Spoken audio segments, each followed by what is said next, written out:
Assalamualaikum warahmatullahi wabarakatuh. Perkenalkan, nama saya Rian Adi Sutrisno, saya dari kelas 11 A kelas 1. Di video kali ini, saya akan menjelaskan apa yang saya ketahui tentang Indonesia. Tapi sebelum itu, untuk menambah rasa cinta tanah air kita, marilah kita menyanyikan lagu dari Sabang sampai Merauke terlebih dahulu.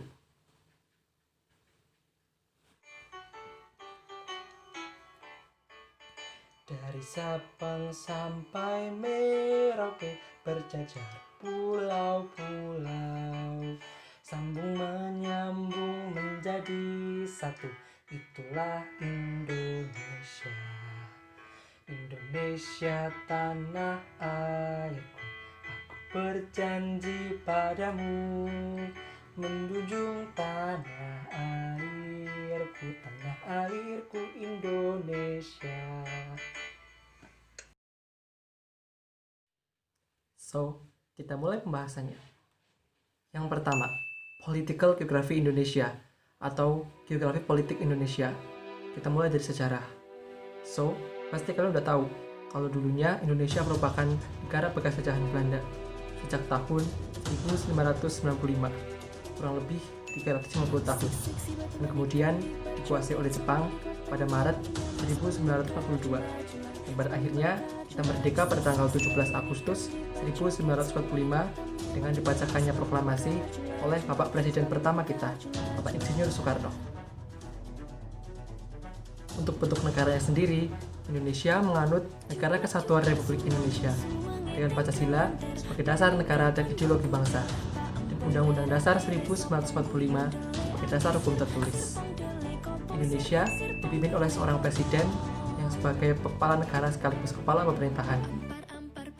Lambang negara Indonesia adalah burung Garuda, dan bendera nasional Indonesia adalah sang merah putih. Selanjutnya, letak Indonesia. Secara astronomis, Indonesia terletak di 6 derajat lintang utara, 11 derajat lintang selatan, dan 95 bujur timur, dan 141 bujur timur. Lebih tepatnya, Indonesia terletak di Asia Tenggara, dan berbatasan langsung dengan beberapa negara tetangga lainnya, seperti berbatasan dengan Malaysia di Kalimantan, berbatasan dengan Papua Nugini di Papua, dan berbatasan dengan Timor Leste di Nusa Tenggara Timur. Indonesia merupakan salah satu negara yang dilalui oleh garis khatulistiwa. So, pasti kalian udah tahu apa itu garis khatulistiwa. Garis khatulistiwa atau yang biasa disebut sebagai ekuator adalah garis yang terletak pada lintang 0 derajat bumi dengan panjang garis sekitar 40.075 km. Di Indonesia sendiri ada kubu khatulistiwa di Pontianak, Kalimantan Barat.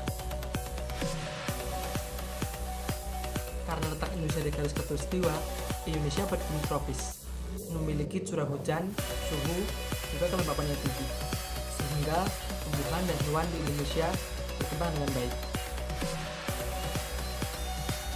Indonesia merupakan negara kepulauan dengan lebih dari 17.500 pulau, menjadikan Indonesia negara dengan jumlah pulau terbanyak di dunia setelah Kanada.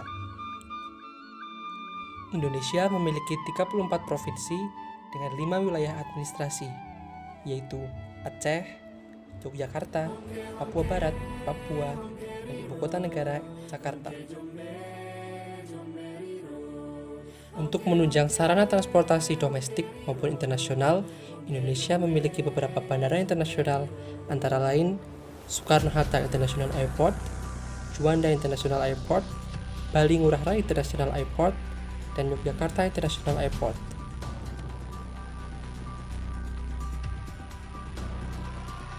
Yang kedua, Physical Geographic Indonesia atau Geografi Fisik Indonesia.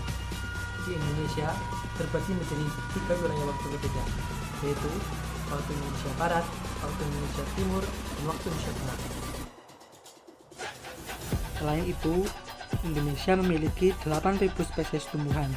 Di antaranya tumbuhan endemik Indonesia seperti Rafflesia arnoldii dan Piton arum atau bunga bangkai.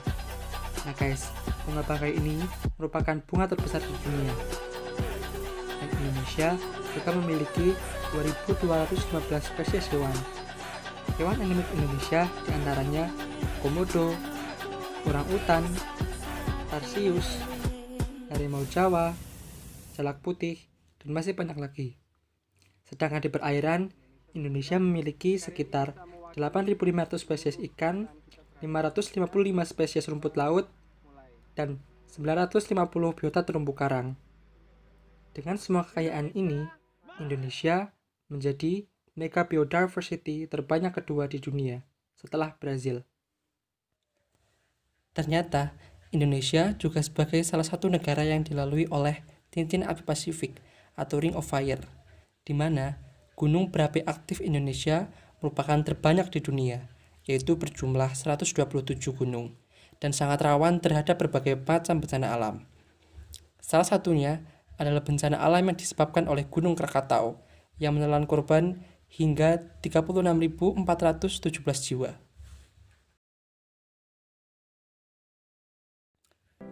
Ada beberapa gunung berapi paling aktif di Indonesia, antara lain Semeru, Bromo, Merapi, dan Gunung Kelut.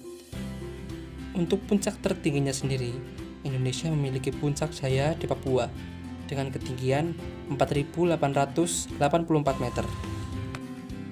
Indonesia memiliki banyak tempat destinasi wisata yang sangat terkenal, bahkan hingga ke mancanegara, seperti Danau Toba, Bali, Kepulauan Raja Ampat, Pulau Komodo, Candi Borobudur, Gunung Bromo, Danau Kelimutu, Tanah Toraja, Gili Trawangan, dan masih banyak lagi.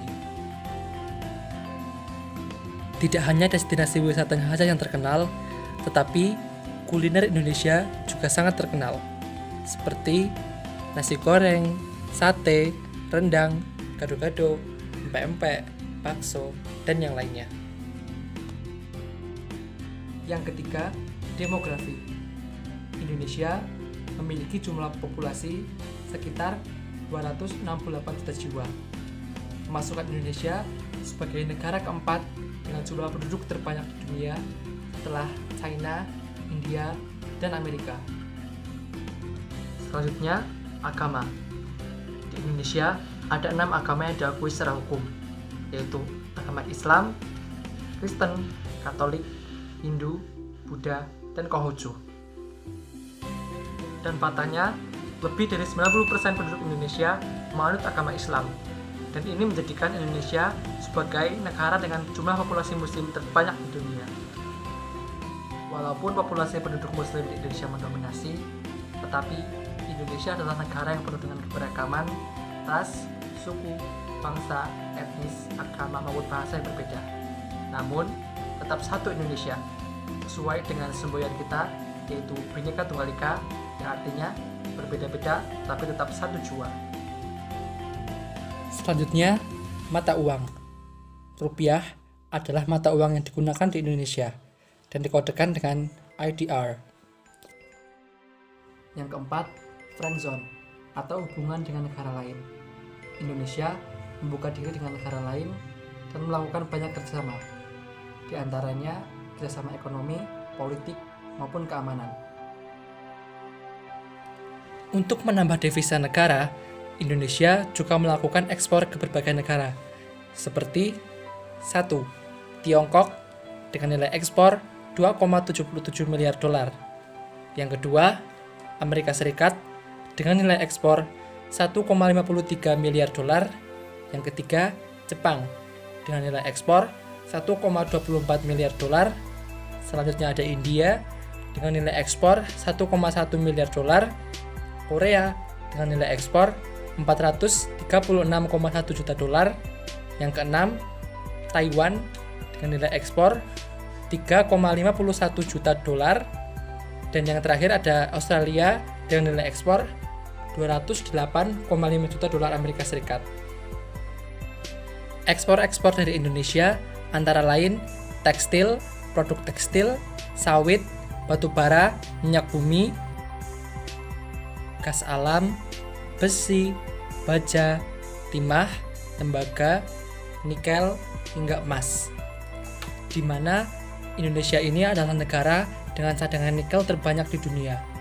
Dan rencananya, perusahaan raksasa dunia, Tesla, ingin menanamkan modalnya di Indonesia untuk pembuatan batu baterai litium untuk produksi mobil listriknya. Dan untuk emas, kita ketahui bahwa Indonesia memiliki pertambangan emas terbesar di dunia, yaitu Grasberg di Papua, atau yang disebut sebagai Freeport. Indonesia juga mengikuti organisasi-organisasi internasional, diantaranya United Nations atau PBB, Association of Southeast Asian Nations atau ASEAN, Asia Pacific Economic Cooperation atau APEC, Organization of Islamic Cooperation, dan United Nations Children's Fund atau UNICEF. Cukup sekian yang bisa saya sampaikan. Jadi, kesimpulannya adalah Indonesia itu negara yang kaya akan sumber daya alam, kaya akan keberagaman, dan kaya akan potensi masyarakatnya. Namun, masalah yang kita hadapi adalah menjaganya, melindunginya, dan mengembangkan Indonesia.